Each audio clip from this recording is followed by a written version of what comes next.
My bubbly boys here in our video, and today we are doing an updated Swordsoul deck profile. The Swordsoul deck is now really good now, being able to bounce cards to the hand without actually removing them by a card effect. So it's really good against those sort of cards like Telements, being able to activate their effects when they're sent to graveyard by card effects. So it's really good against Telements. Really good against Unchained too, since they're non-destruction removal. So cards like Vishuda and Baxia are really good in this deck. I'll get to those cards in a little bit.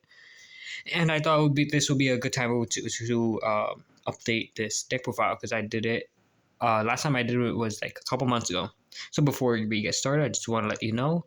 I tried uploading a video, don't get me wrong. But it did not let me upload it at all. It just kept on not letting me upload. So I had to scrap it, and I'm giving you this video now. So I won't waste any more of your time. Here we go. Alright, to start things off, we are running 3 copies of Swordsoul Moye. This is probably the second best normal summon of the deck. Ty is, of course, always number 1. We'll get to him in a little bit. Moye being able to reveal a Swordsoul or Worm card from your hand, and then after that, special summons a Swordsoul token. And then after that, when sent to your grave for a synchro material, it is able to draw a card, which is really insane. Next, we have 3 Long Yuan. Long Yuan is the burn one, and it also gets you into your level 10s. Synchro level 10, so it's really good in this deck, and that's why we're running 3 copies of it. It's really good extender overall, and is good if your Moye or Taya gets impermed or effect valid or something like that. It's always good as a backup plan overall. Next, 2 Taya. Taya is the best normal summon of the deck, but you only want 2.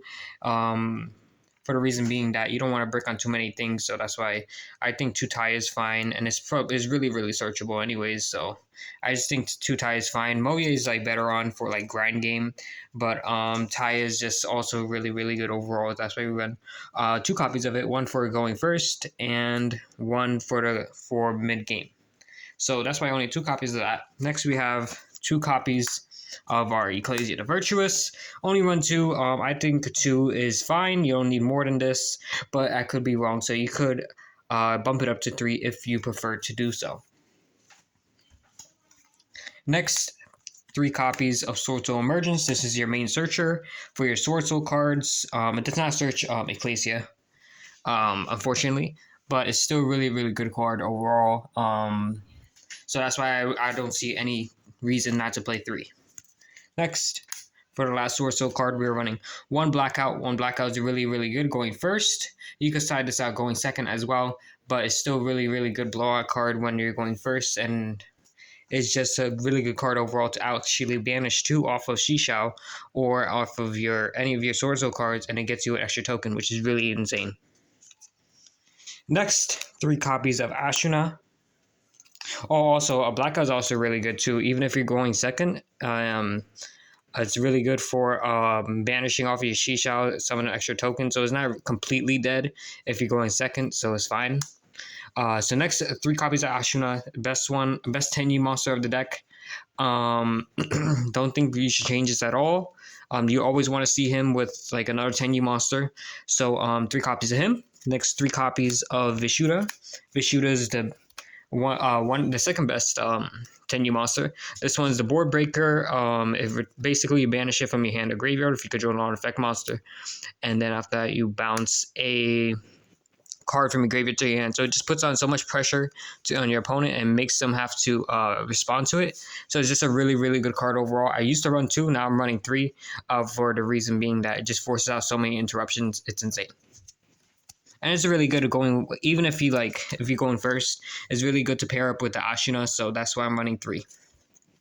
Next, 2 Adhara. I don't think you should play 3. There's no reason to play 3.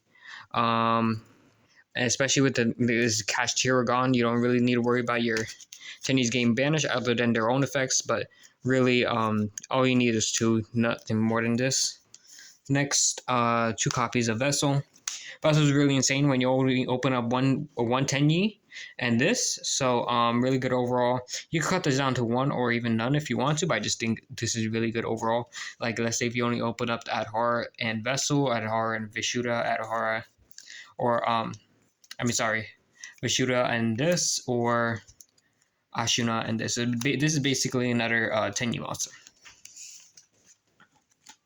Next, that is it for the main engine lineup. Now we're going to go into the non-engine. So first we have 3 Ash. Really insane. One of the best hand traps. 3 Effect Veiler. Also, near the end of the video, I'm going to show you guys some unoptimal hand trap lineup, because this is just like budget friendly. This deck is really budget friendly, but I'm going to show you guys at the near the end of the video some cards you can replace as well for other better cards. 3 Imperm. And then after that, 1 Harpies, 1 Droplet, and 1 Coldbite. Coldbite is really good if you so that way it protects you getting hand traps. Harpies is really good against the Labyrinth mashup, any back rows. Rescue Ace is really good against. And a couple other decks overall, like Runic and all that. So it's pretty insane. I like having this in here in the main, but you can always side it out if you prefer to do so. 1 Droplet, because I only have the 1. I would definitely be running 3 in this deck though. Next, the 1 Nibiru and 2 Powder Desires. 1 Nibiru because I only have 1 Droplet. Usually you want to pair up the like Nibiru with the Droplet, so that way you can at least still have access to your Tenyi. Oh, hold up, okay, focus. There you go. So that way you still have access to your Tenyi lineup. Now let's go on to the extra deck. Okay, for the extra deck we have Beautiful Token. Next we have 2 Shisha. 2 Shisha is pretty mandatory. 1 of the Xing Longyuan and 1 Chengying. 2 Baxia. This is really good going second, and is really good going first. Most of you want to use this going first, and then the second one is mid game, and the grind game is just really good overall. This one bounces up to 2 cards to the hand. 1 Yazi, 1 Xiaofeng, 1 Draco Berserker, 1 Adam Emancipator Dragite. This is supposed to be a Baron de Fleur. Baron de Fleur is really cheap right now, but I don't have it at the moment. It's only like $5, so I'm just gonna buy it once I can. But this is definitely gonna be Baron de Fleur. It's really budget friendly. So that's why I'm gonna run Baron de Fleur now, because of the new set being the rarity collection. So that just gave Baron de Fleur a huge reprint and a bunch of different rarities. Next we have 2 Monk. Don't need more than this. Do not play 3. It's just not it. And 1 Shaman. For this section of the video, we are going over what cards you can replace to make this deck a whole lot better. So first, the only 3 cards I have that I thought would be good was the 3 Effect Veilers. The 3 Effect Veilers are good, don't get me wrong, but I just think they could be so much better. Replacing, let me fix this real quick. Replacing 2 of them for Forbidden Droplets, and 1 of them for another Nibiru. So that way, you could still run Nibiru freely. You could even actually replace the Harpy's Feather Duster. Let me get it out for you guys. You can replace this for a 3rd Nibiru. So that way you have 3 Nibiru, 3 Droplet, and that way you're free to Nibiru them if you're going second, and just send the Nibiru away for the Forbidden Droplet if they do have another monster, and then at least you clear your board for the Tenyi lineup. Alrighty, my bubbly boys, I hope you enjoyed today's video. I tried to put out this another video, but it did not work. Don't forget to like and subscribe, and we'll see you guys next time. Peace.